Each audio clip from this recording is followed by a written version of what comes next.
সুপ্রিয় দর্শক শ্রোতা, আসসালামু আলাইকুম। কেমন আছেন? এআর ডিজাইন অ্যান্ড প্ল্যানিং কনসালটেন্টের পক্ষ থেকে সবাইকে স্বাগতম। আমরা আজ একটি বিল্ডিংয়ের গাঁথনি লেআউট প্ল্যান সম্পূর্ণ করতেছি। এটি দেখতে পাচ্ছেন, এটি যে গাঁথনি রয়েছে সেটি করতেছি।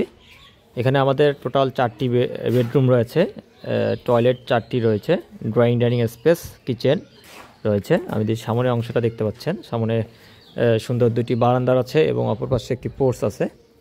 এই পোর্চের সমন্বয় করা। আর আমরা এখন পিছন থেকে আমাদের যে লেআউটটি, সেই লেআউটটি সম্পূর্ণ করতেছি। আমি আপনাদেরকে কিছু অংশ দেখাচ্ছি যেগুলো আমরা আপাতত লেআউট কমপ্লিট করতেছি।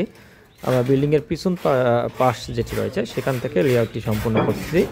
পিছনে আমাদের 2টি বেডরুম আছে। এটি একটি বেডরুম, এটি 12 ফিট বাই 13 ফিট একটি বেডরুম আছে এবং এই বেডরুমের পাশে একটি বড় একটি বারান্দা, 4 ফিট একটি বারান্দা আছে। এই বারান্দা রয়েছে এবং বারান্দার দরজা এটি রয়েছে এবং এই রুমের সাথে একটি অ্যাটাচ টয়লেট। এটি টয়লেটটা প্রায় 9 ফিট বাই 4.5 ফিট একটি টয়লেট আছে এবং সামনে একটি কমন টয়লেট এবং অপর পাশে আরেকটি টয়লেট, যে টয়লেটটি এই রুমের সাথে ব্যবহার করবে। এটি প্রায় 13 ফিট বাই 12 ফিট একটি রুম রয়েছে এবং এর পাশে সামনে একটি বারান্দা হবে।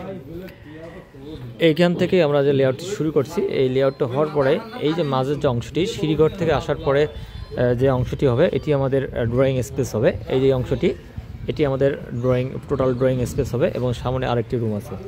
আমি যদি আপনাদেরকে প্ল্যানটি একটু দেখাই, এই হলো আমাদের প্ল্যানটি।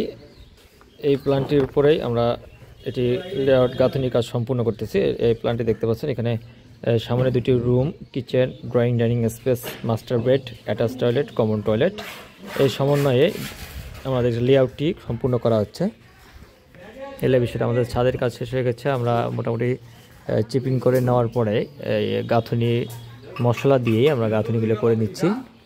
তাই অবশ্যই যারা বিল্ডিং করতেছেন সুন্দরভাবে প্ল্যান দেখে, প্ল্যানের যেভাবে লেআউটটি আছে সেভাবে সম্পূর্ণ করবেন।